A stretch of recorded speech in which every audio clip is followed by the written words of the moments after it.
in airplane efficiency, in cargo carrying, in oil transportation, in bomb transportation, in weight transportation, was thrown overboard through a vicious cancellation 32 years ago.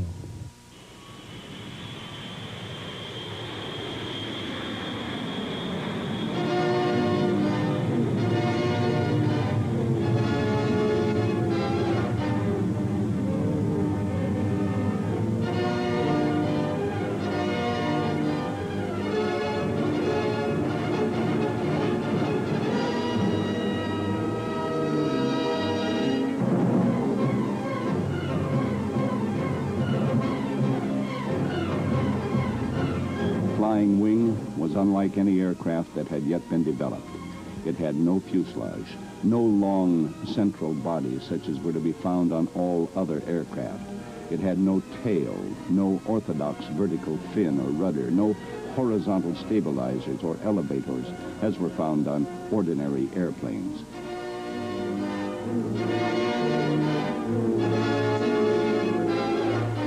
It was purely and simply a long, slippery-looking wing. It carried its cargo and its crew inside that wing.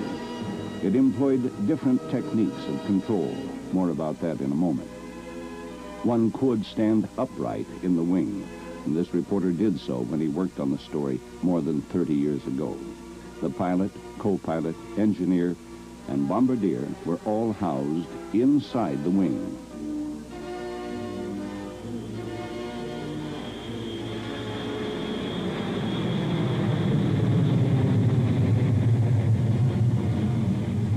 And it flew.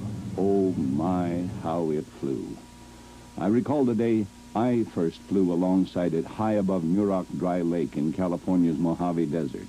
The test pilot in the wing had instructed us to meet him at a certain point over the desert. You, he said, must be at 12,000 feet, and we'll be at 10,000, 2,000 feet below you. This is necessary, he added, if you are to see us. The wing, after all, looks like nothing more than a knife edge as you see it coming towards you in the sky. That is, if you see it. About 30 years ago, this reporter walked along this runway, much as I am right now. This is the Hawthorne Airport near Los Angeles, a relatively small municipal airport. I had come here at that time to report on a radically different airplane that promised to be the most exciting advance in military aviation since the development of the B-17 Flying Fortress and the B-29 in World War II. This is the home of the Northrop Corporation's aircraft division. They build airplanes here, they still do. And the aircraft I had come to see was the massive flying wing. It was called the B-49 by the U.S. Air Force. It was the product of the genius of John K. Northrop and his crew of engineers who had brought it to a point of development where it had been selected by the United States Air Force as the next generation bomber, the replacement for the B-29 that had carried the air war against Japan. The flying wing dated back many years. The first developmental work was done by John K. Northrop, Theodore von Karman, and William Sears. John Northrop and his fellow engineers and dedicated workers believed in their dream of a flying wing. They designed and built progressively better and larger versions until they brought it to a point where it was submitted to the United States Air Force as a possible replacement for the B-29. It flew in competition with these aircraft, the B-36s, and it won the fly-off. Orders were given to manufacture the first aircraft. A number of various versions were built and flown. Well, what happened when you had your fly-off, your competition? General McNarney, who was the chief of the Air Force, walked into my office the morning in late June of 1948 and said, "You have won the competition. Here is an order for 35 additional aircraft." And I took a big breath and said, "Oh, that's wonderful." And he said, "That's only a drop in the bucket. We probably will need between 200 and 300 of these airplanes." The Air Force had previously put the B-35 through a series of acceptance tests. Actually, it went through twice because we had a fatal accident during the first final checkout, and the airplane was required to complete the whole routine again after that time. And the order for the additional airplanes came as a final approval, you might say, of the design, winning the competition. There was great excitement at the Northrop factory. The dream had come true. The flying wing was on its way. What happened next has come to be regarded by those who were interested as one of the great mysteries of American aviation. For suddenly the contracts for the flying wing were canceled. The aircraft themselves, every last one of them, were ordered destroyed, and the order came from the U.S. government. And they were destroyed, each and every one of them. There is no example of the B-49 flying wing in the Air Force Museum at Wright-Patterson Air Force Base, nor is there an example in the Smithsonian Institution. Now, what happened to the flying wing?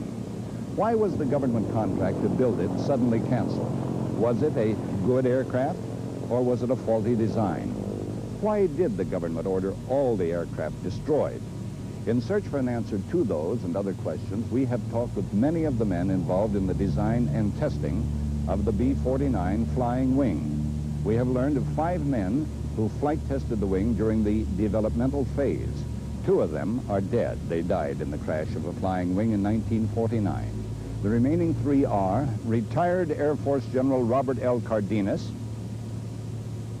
retired Air Force Colonel Russ Schley, and retired Northrop test pilot Max Stanley.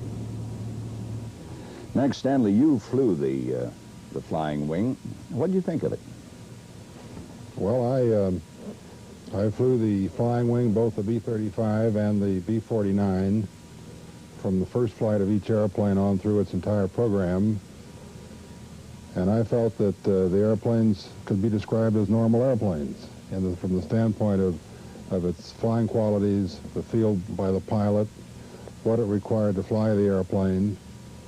No special skills were needed, and I thought that it was just a very fine flying machine.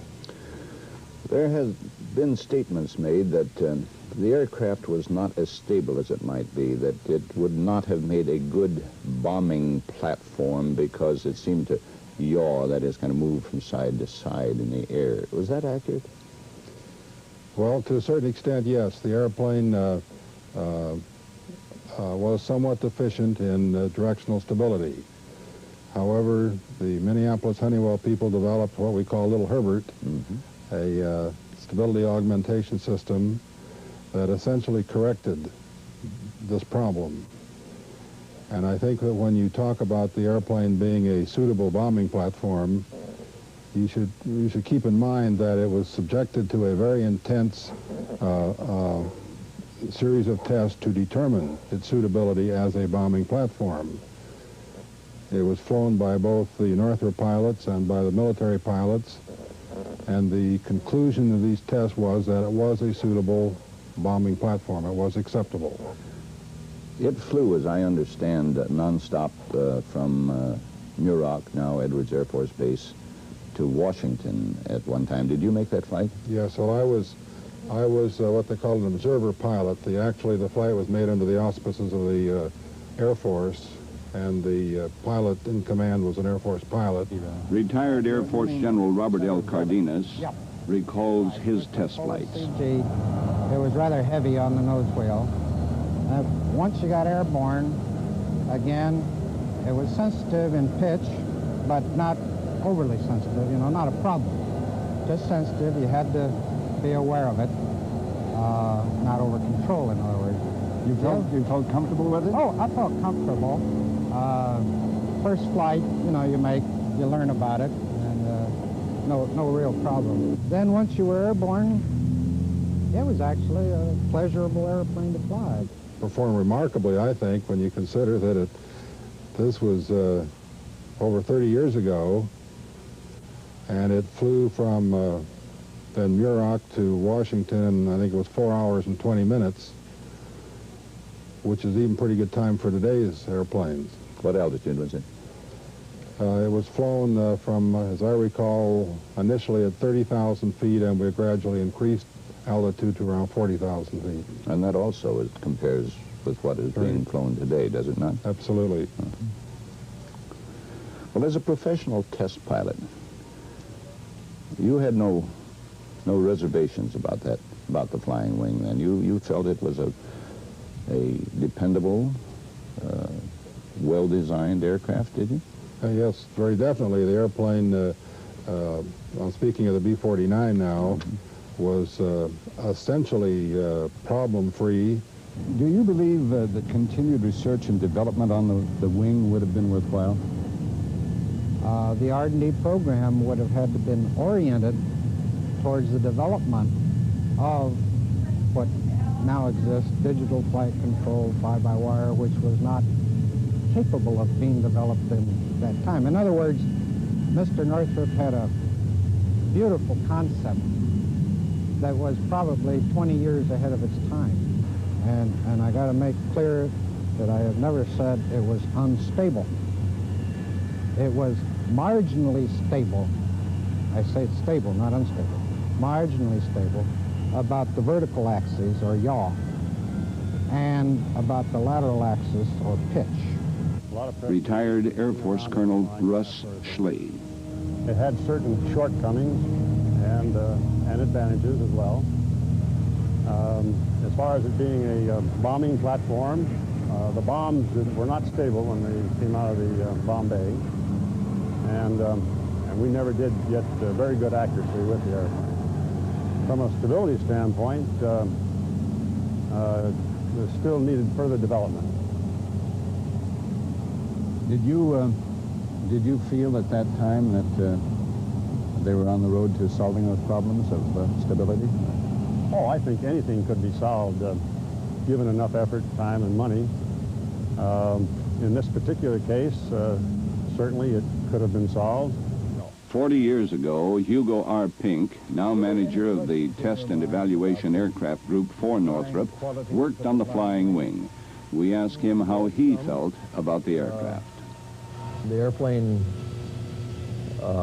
needed a stability augmenter, and one was being developed and was quite successful before the program was canceled. So the problem that the airplane had been solved.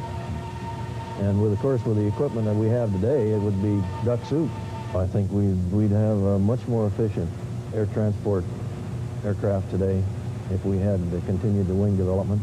D.G. McNeil today is manager of the Advanced Production Aircraft Group programs at Northrop. He has strong memories of the wing 40 years ago. You believed in it? We believed in it.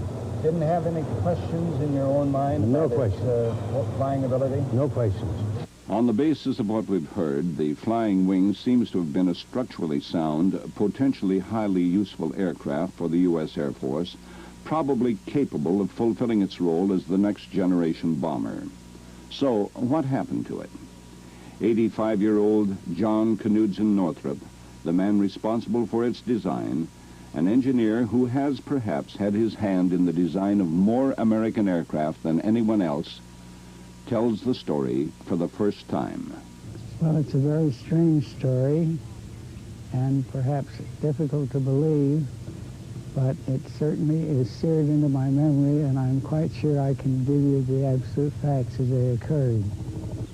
The same day that General McNarney, who was the military chief of the Air Forces, came to my office with that additional order for 35 airplanes, which he said was a drop in the bucket as far as the ultimate order was concerned, Mr. Millar and I were requested to visit Mr. Symington.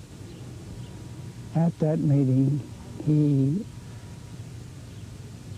lectured us rather lengthily on the difficulties of a Secretary for Air in keeping things in hand, and told us that he did not want to sponsor any new aircraft companies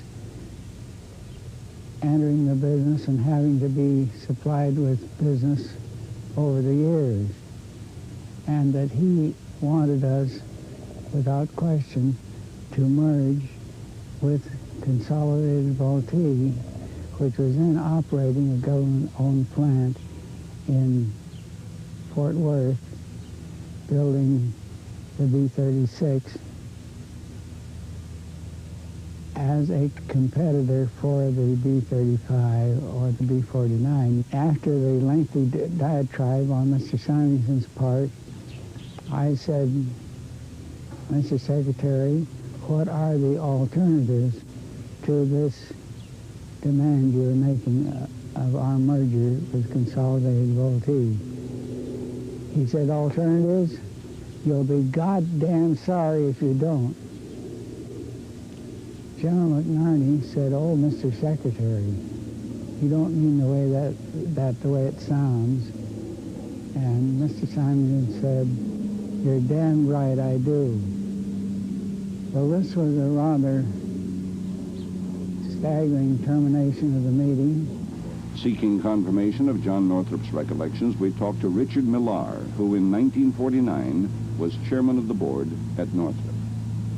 Mr. Millar, what happened at that meeting with Secretary of the Air Force, Mr. Symington, the one that Mr. Northrop's already told us about? We were, in effect, directed to negotiate or work out a merger with Northrop and Convair. Jack Northrop asked the question, what if we don't merge? And Mr. Simon was quick to reply that we'd be damn sorry if we didn't. We were told to get together with Mr. Odlum to work out a basis of merger. I might say parenthetically that when Mr. Simon said that in effect we must do it, we'd be sorry if we didn't, General McNarney spoke up and he said, as I recall, Mr. Simon, you don't mean that, do you? And Mr. Simon said, in effect, yes, you damn right I do. And Mr. Millar and I had nothing in the world to do except to visit Floyd Odlum, who was the monetary head at that time for Consolidated Vultee, and talk to Mr. Odlum about a merger. Unfortunately, neither Mr. Millar nor I remember the terms that Mr. Odlum offered us. We felt them grossly unfair to Northrop because of the fact that we had all the business, they had none. Nothing substantial, nothing that came out of that and that would encourage the belief that we were within miles of any kind of an agreement as to the relative values of the two stocks. We seemed to be so far apart that there was no point in having any further conversations. Was there any activity at the Convair plant at that time? It said at the Fort Worth plant, I think practically none. It was virtually empty. You did not accept Mr. Odlum's offer, I take it. No, we did not accept Mr. Odlum's offer, and we didn't feel that we could, in fairness, do so. So what happened?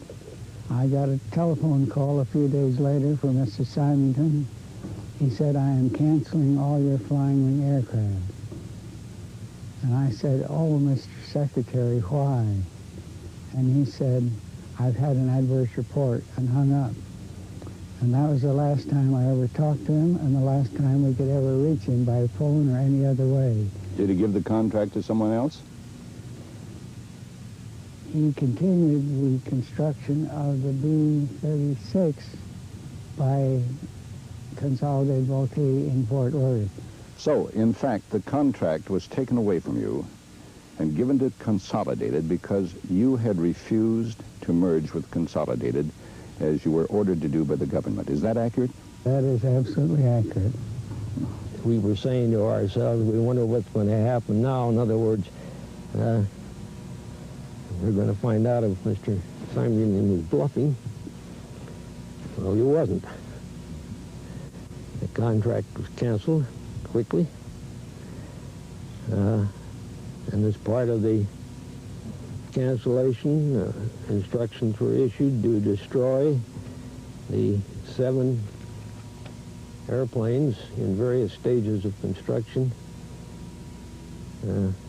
out on the apron of the plant. And those airplanes were destroyed in front of the employees and everybody that had their heart and soul in it.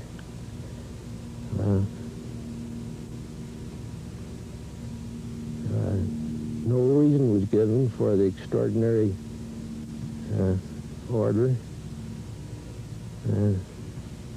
No explanation was forthcoming as to why at least they didn't save 1 or 2 for continued experimental flights, study. The order was very firm: destroy them and destroy them immediately. It was a very bitter experience, to say the least.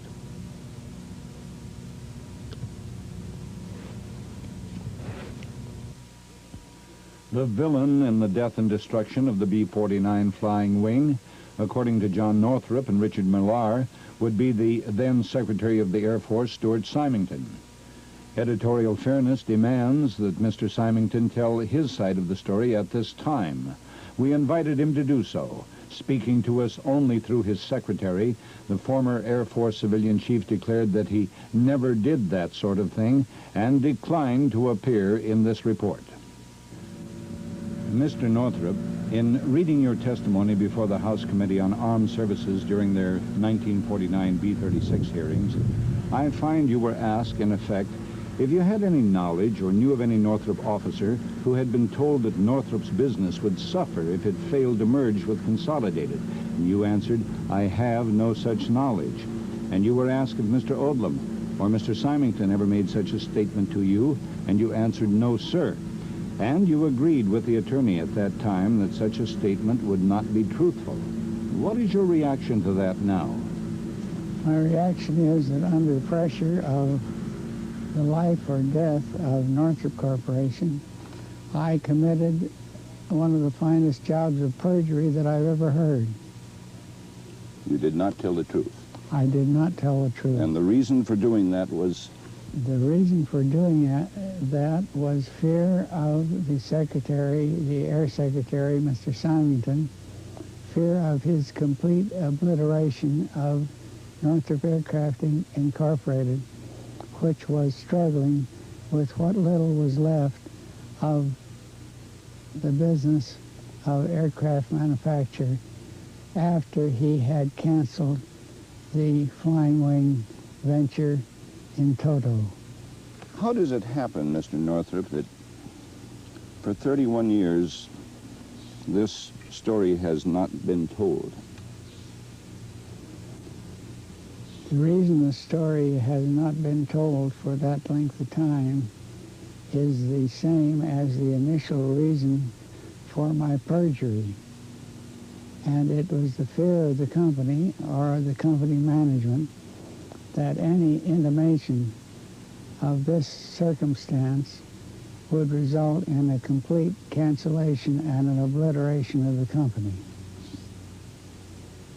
Mr. Millar, while you were chairman of the board and after the cancellation of the B-49 contract, did you have any fear of reprisal that might be suffered by Northrop at the hands of the Air Force if in any way the Secretary of the Air Force might be offended, might be questioned? Well, the only honest answer I can give to that is yes.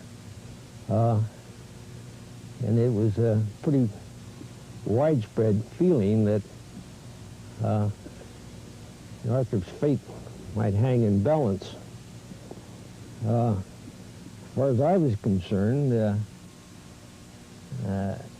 that I had the feeling, and I think it must have probably grown out of the fact that the meeting with Mr. Simon was so, shall I say, brutal,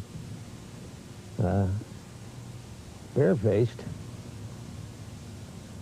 So obviously, if you will, a power play that you almost had to assume that he would be prepared to take further steps if we didn't go as good boys and go along. What kind of a contribution would the flying wing have made to aviation if its normal development had been permitted? It was a great load carrier, as I recall. I believe I gave you a copy of NASA letter on the subject, which indicates that NASA confirms our present estimates as to what the airplane will do and consider it a coming design. They said in the Essentially what the NASA letter says about an aircraft built more than 30 years ago is we have, in effect, rediscovered the flying wing. Obviously, we recognize the pioneering Northrop work in that area as an essential source of information. And in the course of our investigations, we re-examined considerable NACA B-35, B-49 wind tunnel data. Our analyses confirmed your much earlier conviction as to the load carrying and efficiency advantages of this design approach. And studies performed for us by the major manufacturers of large airplanes have further corroborated these findings. 32 years after the flying wings were destroyed, the Air Force is talking about the same kind of aircraft, the same philosophy of design for the year 2001. The question might properly be asked, how much has military aviation in America been set back by the destruction of the flying wings?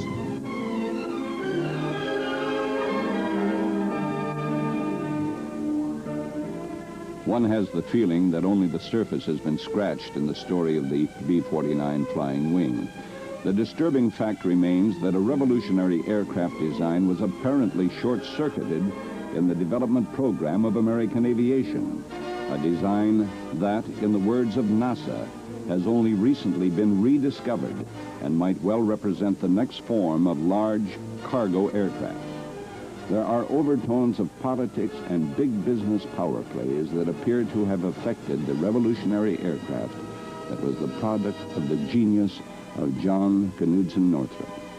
The B-49, the flying wing, now little more than a memory. This is Cleet Roberts reporting.